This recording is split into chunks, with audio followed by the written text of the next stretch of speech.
Welcome to Obscure Cases. I'm your host, Reese Moe. Journey with me as I investigate, report, and travel down the paths of those who are reported missing in the FBI database. And hopefully, together we can shed some light on their disappearance and provide peace of mind for their loved ones. Also, be sure to subscribe and share this content, as sharing this might lead to new evidence assisting investigators in their search. And as always, leave your comments, because dialogue is so important when it comes to solving these cases. So without further ado, let's see our first case.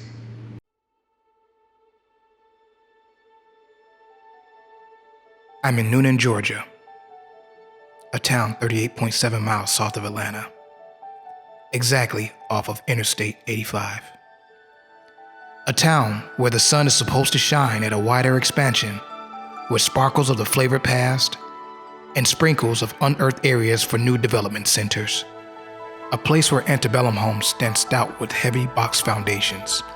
A town where families lock into tradition to keep land in the blood, passing it all onto the next willing and accepting generation. A place where tourists forget where they came from, watching the curl of inviting quiet streets that lead into neighborhoods aligned with picket fences, draped American flags that twist with the kind wind of the edges of rooftops. Sounds picturesque and inviting. Wouldn't you agree? Well, it is. But let's not forget what happened on the day of March 1st, 2021. 6 months since the mother of three mysteriously disappeared. A family is pleading for answers in the disappearance of a Newnan woman. A mother of three in Coweta County. A family speaking out after a Coweta County mother mysteriously vanishes. No one has seen Tiffany Foster since the beginning of this month.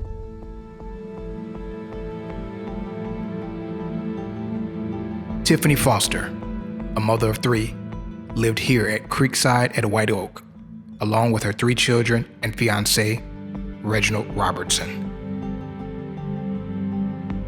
Tiffany worked as a security guard at a local HelloFresh distribution center. She was described as friendly, outgoing, always smiling, and ambitious. She just has this laugh that is specifically hers. According to the story, Tiffany told her fiance, Reginald Robertson, that she was leaving to run errands. However, she never returned back home. I'm her fiance. If anybody do know anything, could you please, contact this office and let them know. Like I said, no matter how small or big, because it's just unusual. She would never not go without talking to those kids. Even me, she would not go without talking to me. When was the last time, sir, that you heard from her, and what was that about? When she left from home. She left me and her daughter at home. We haven't seen her, Further we know, she was just going to go run errands. So, on March 2nd, her fiance Reginald files a police report. March 5th, Tiffany misses her shift at work with no phone call, which is completely out of character. But a week later, on March 8th, authorities get their biggest break. Her car was found here in this College Park parking lot just a week after she vanished.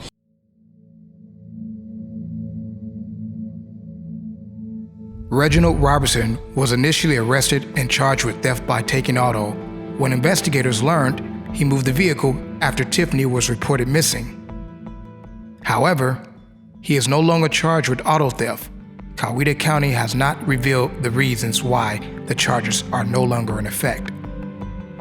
In a twist of irony, Reginald Robertson currently sits behind bars on charges unrelated to Tiffany Foster's case, but instead on kidnapping charges months prior. There have been approximately 52 search warrants and court orders executed during the investigation into Tiffany Foster's disappearance, resulting in 152 pieces of evidence being collected, 21 items sent to the Georgia Bureau of Investigation for fingerprinting DNA testing, 89 pieces of evidence stored at the Coweta County Sheriff Department, and 13 cell phone data extractions pertaining to the case. Tiffany's last cell phone was pinged on March 1st, 2021 at about 2:58 p.m. in a location off Amla-Jack Boulevard in Newnan.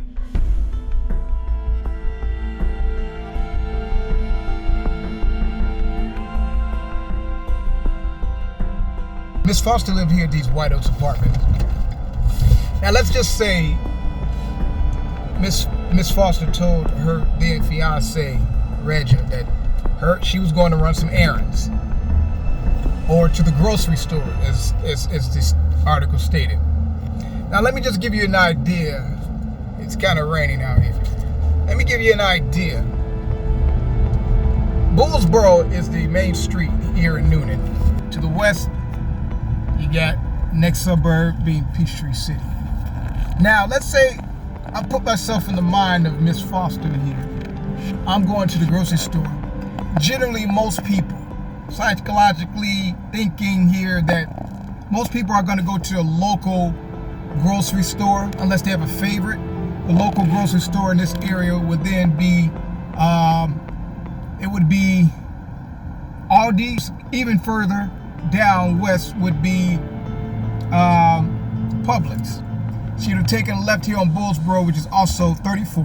There's a Wendy's. So let's say she turned up in here. Miss Foster could have gone to this Aldi.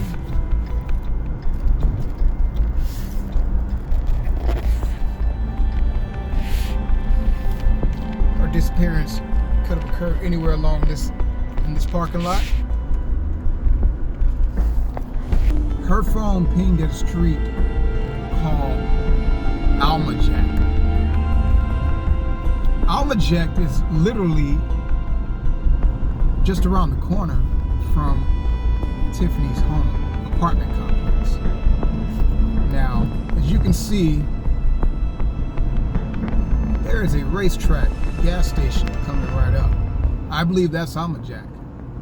There ain't a great distance between her White Oak apartment complex and this gas station.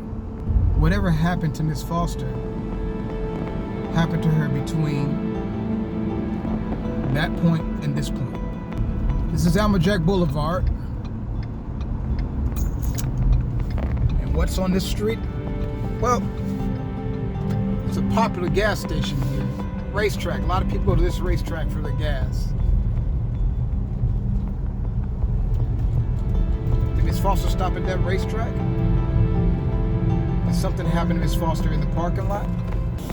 Could whatever happened to Miss Foster happen in this parking lot of this racetrack? I wouldn't doubt it.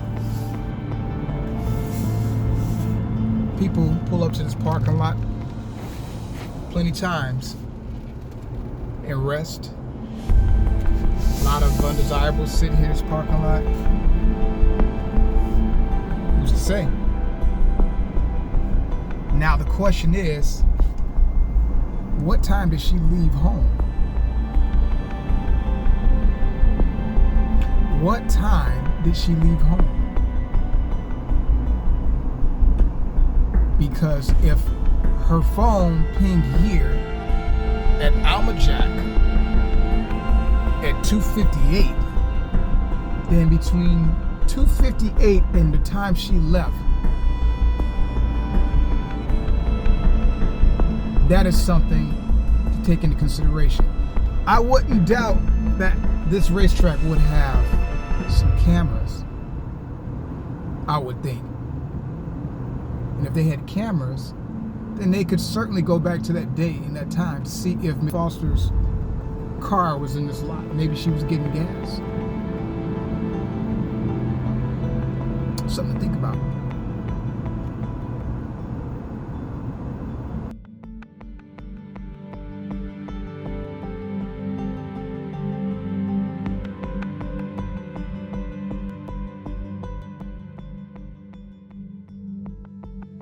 There is a $60,000 reward for any information that leads to the safe return of Tiffany Foster.